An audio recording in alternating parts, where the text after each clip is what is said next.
What is something people still don't believe even though it's been proven through science? Not being held, loved, or hugged as a child can have detrimental effects to said child in their adult life. As does hitting a child. I hit my kids and they turned out fine. They turned out fine despite you hitting them, not because of it. And a lot of the time they didn't actually turn out fine at all, but the parents think they're fine. This is 100% unequivocally true. Too little oxytocin stimulation and too much dopamine stimulation really hurts a child's ability to be an empathetic and caring person. I was born very premature in 1980. At the time they believed any physical touch was too dangerous, so I was basically in an incubator for 2 months. My mom still talks about what a pain in the ass I was when she brought me home because I cried constantly.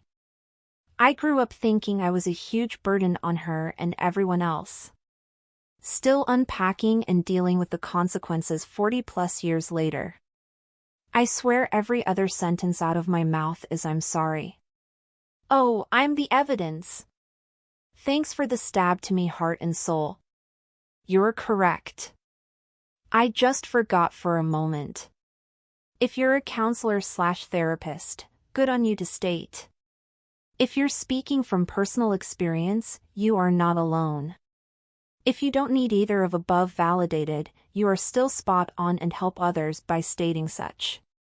If you're both, society cannot survive, let alone thrive without people like you. Scientific fact. Surprisingly, or not, depending how far you are in this thread, germ theory. I don't know how or why. Some people just refuse to believe what they can't see. It's obviously miasma and poor humors in the air and blood. I recommend you be bled for an hour and be given heroin until this talk stops. Count me in. My French-in-laws still think that ear infections and colds are caused by cold wind. It's exasperating. It seems pretty widespread from asking around in France, too. In ancient times, well before the advent of germ theory, people used to think invisible living beings would come inside our bodies and make us sick. Sometimes those invisible living beings would enter through the breath or through contact with unclean things. Now with germ theory we know that was wrong, and the truth is that invisible living beings come into our bodies and can make us sick. Sometimes those invisible living beings can enter through the breath or through contact with unclean things. That a goldfish has a 3-second memory. It's been proved that they have a memory span of at least 3 months. Or it might be longer.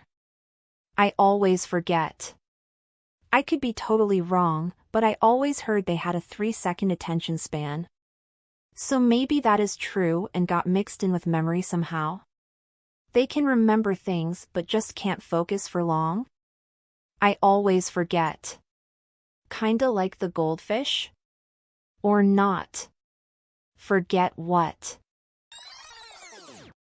If I've flipped a coin 1,000 times and it has been tails every time, the next time definitely has more than a 50-50 chance to be heads. We're overdue, baby. My head knows this isn't true, but my heart will never admit it. Vegas thanks you.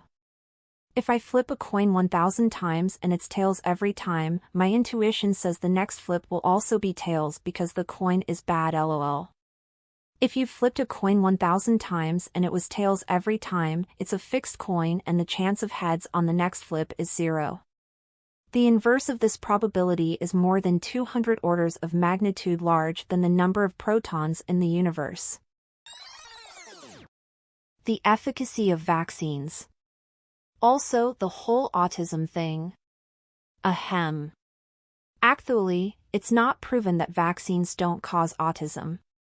Jokes aside, something you hear a lot from the vaccines cause autism crowd is that isn't never been proven false. Which is true because you can't prove a negative. It's just that through hundreds of tests and thousands of subjects there has never once been any evidence that they do. Why that doctor received so much adoration in the US when he was pretty much shamed in Europe demonstrated how dumb our country is. A shocking number will spread this messaging around, and COVID made anti-vaxxers 100 times worse. If I remember correctly, he either wasn't a doctor or he lost his license to practice medicine because of that. Please like and subscribe for more daily content.